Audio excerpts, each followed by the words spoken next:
নমস্কার বন্ধুরা, কেমন আছো তোমরা? আশা করছি সবাই তোমরা ভালো আছো। তো আজকে বৃষ্টি বৃষ্টি ওয়েদার, আর আমাদের লোন তোলা পড়েছিল কৈখালির ওই দিকটায়। তো সেই অনুযায়ী আমরা গাড়ি নিয়ে বেরিয়ে পড়ি কৈখালিতে লোন তোলার জন্য। আর এই যে জায়গাটা দেখতে পাচ্ছ, এই সেই ভাইরাল কৈখালি।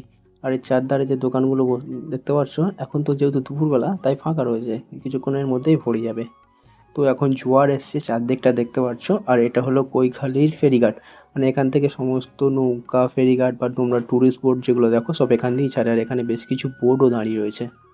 তো এখানকার পরিবেশটা তোমরা দেখতে পাচ্ছ, এটা হলো মাতলা নদী। ওদিকটা চারিদিক পুরো নদীতে ধুধু করছে। আর এখানে জেলেরা মাছ ধরছে। এগুলো কি মাছ তোমরা বন্ধুরা বলতে পারবে? এগুলো হলো আমুদে মাছ। যে আমুদে মাছ আমরা খাই, একদম টাটকা আমুদে মাছ। তো এরা জালগুলো এখানে ঝাড়াঝাড়ি করছে মাছগুলো বেছে নেওয়ার জন্য। দেখো পুরো শাড়ি দিয়ে সবাই মাছ ধরছিল। আর তারপর আমরা জঙ্গলের রাস্তা দিয়ে একটি মন্দিরের কাছে যাই। তো ওখানে মন্দিরটা দেখা যাচ্ছে। তো দেখতে পাচ্ছ কি মনোরম চারিদিক দৃশ্য।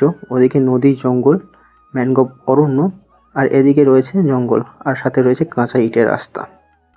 তো এই জঙ্গলের রাস্তা ধরে আমরা সোজা চলে যাচ্ছি। এবার কিছুটা দূরে যাওয়ার পরে দেখছি নৌকা তৈরি করছে। তো এখানে আমি দাদাদের জিজ্ঞাসা করলাম যে এই নৌকাটা কীভাবে লাগাবে। ওগুলো ওদের কাছে টেকনিক আছে, আর এর থেকে বড় বড় নৌকা ওরা তৈরি করে। তো সবশেষে আমরা যে বাড়িতে লোন তুলতে গেছিলাম সেই বাড়িতে একটা মন্দির দেখতে পেলাম। তো মন্দিরটা দেখতে পাচ্ছ কি অসাধারণ সুন্দর।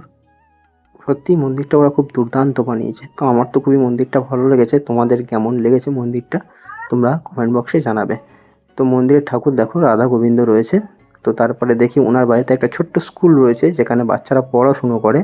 তো স্কুলটা আমি আপনাদেরকে দেখাচ্ছি। দেখুন, বাচ্চারা ছোটো ছোটো বাচ্চারা রয়েছে, তারা স্কুলে পড়াশুনো করে। তো বন্ধুরা, ব্লগটা আজকে এখানেই শেষ করছি। আশা করছি তোমাদের ভালো লেগেছে।